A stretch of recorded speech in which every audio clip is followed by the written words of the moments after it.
June మొదటి వారంలో నైరుతి రుతుపవనాలు రాష్ట్రంలోకి ప్రవేశించే అవకాశం ఉందనే వాతావరణ శాఖ సూచనల మేరకు వైఎస్ఆర్ జిల్లా వ్యవసాయ శాఖ ఖరీఫ్ సీజన్ కు ప్రణాళికలు సిద్ధం చేసింది. రైతులకు కావాల్సిన విత్తనాలు, ఎరువులను అందుబాటులో ఉంచింది. విత్తనం వేసేలోపు రైతులంతా వేసవి దుక్కులు చేసుకోవాలని వ్యవసాయ శాఖ సూచించింది. పచ్చిరొట్ట ఎరువులు విరివిగా వాడాలని, అందుకు 50% రాయితీపై విత్తనాలను సైతం అందుబాటులో ఉంచామని వివరించారు. వర్షాలు సమృద్ధిగా కురుస్తాయనే సమాచారంతో ఈసారి జిల్లాలో సాగు విస్తీర్ణం గణనీయంగా పెరిగే అవకాశం ఉందని వ్యవసాయ శాఖ అంచనా వేస్తోంది.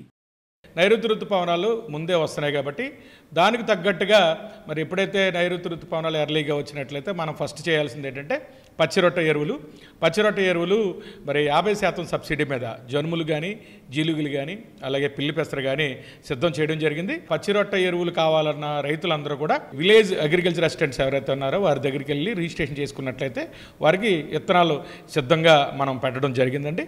అలాగే ఖరీఫ్కి సంబంధించి వేరుశెనగ, మరి ఈ జిల్లాలో కొంచెం వేరుశెనగ ఎక్కువగా వేస్తూ ఉంటాం కాబట్టి అది కూడా 40% రాయితీతో సుమారుగా 5,222 రూపాయలు క్వింటాల్ రేటుతో మరి ఖరీఫ్కి సంబంధించి మనం సిద్ధం చేయడం జరిగింది. ఎందుకంటే ఖరీఫ్లో మరి వేరుశెనగ ఎక్కువగా ఉంటుంది కాబట్టి వేరుశెనగ విత్తనాలు కూడా మరి ఏపీ సీడ్స్ వారి ద్వారా మనం సిద్ధం చేసుకున్నాం. ఎందుకంటే ఇప్పటికే వర్షాలు ఇప్పుడు కడప జిల్లాలో మే నెలలో సుమారుగా 141% ఎక్సెస్ రైన్ఫాల్ పడింది. తొలకరి దుక్కులు ఆల్రెడీ దున్నుకుంటున్నారు. ఎప్పుడైతే తొలకరి దుక్కులు దున్నుకున్నామో దానివల్ల పోయిన ఖరీఫ్లో కానీ, రబీలో కానీ పురుగుల యొక్క మరి ప్యూపాలు అంటాం, ఆ ప్యూపాలన్నీ కూడా భూమిలో ఉంటాయి. అవన్నీ కూడా తొలకరి దుక్కులకి బయటకు వస్తాయి. బయటకు వచ్చిన తర్వాత ఈ ఎండకు ఎక్స్పోజ్ అవ్వడం వల్ల చనిపోతాయి. ఎప్పుడైతే దుక్కు దున్నామో అది చనిపోవడం ఒకటే. రెండోది ఎవాపర్ ట్రాన్స్పిరేషన్ అనేది కూడా మరి తగ్గుతుంది.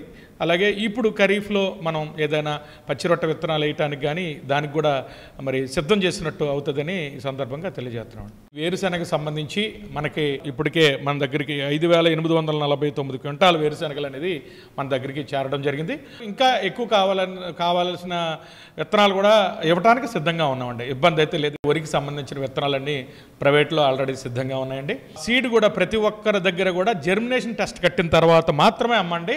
జర్మినేషన్ టెస్ట్ కట్టకుండా ఏ ఒక్కరైనా కానీ మరి ఒక్క విత్తనం అమ్మినా కానీ తగు చర్యలు, స్ట్రింజెంట్ యాక్షన్ తీసుకుంటామని చెప్పి చెప్పడం జరుగుతుంది. అవసరమైతే లైసెన్సులు రద్దు చేయడం కానీ, అవసరమైతే క్రిమినల్ కేసు కూడా పెట్టడం కూడా జరుగుతుందని చెప్పేసి మండల అగ్రికల్చర్ ఆఫీసర్స్కి అలాగే ఏడీఎల్కి కూడా ఇన్స్ట్రక్షన్స్ ఇవ్వడం జరిగిందండి. అలాగే ఎరువులకు సంబంధించి సుమారుగా 72,000 మెట్రిక్ టన్స్ మనకి రిక్వైర్మెంట్ అడగడం జరిగిందండి. ఇప్పుడు రైట్ నౌ మన దగ్గర సుమారుగా 39,000 మెట్రిక్ టన్నుల దాకా మన దగ్గర సిద్ధంగా ఎరువులు అయితే ఈ రోజుకి సిద్ధంగా ఉన్నాయి. రైతు సోదరులకి మా ద్వారా విజ్ఞప్తి ఏంటంటే ఎరువులు కొన్నప్పుడు కానీ, విత్తనాలు కొన్నప్పుడు కానీ ఖచ్చితంగా మీరు రసీదు అనేది తీసుకోవాల్సిందిగా కోరుతున్నాం. ఎందుకంటే ఎప్పుడైనా కానీ విత్తనం సపోజ్ జర్మినేషన్ తక్కువ ఉన్నా లేకపోతే ఈల్డ్ తక్కువ ఉన్నా కానీ వారి మీద అవసరమైతే యాక్షన్ తీసుకుని వారికి కాంపెన్సేషన్ ఇచ్చే బాధ్యత తీసుకోవాలంటే ఖచ్చితంగా మన దగ్గర రసీదు అనేది ఉండాల్సిందిగా మన రైతు సోదరులందరికీ కూడా నా తరపున విజ్ఞప్తి తెలియజేస్తున్నాను.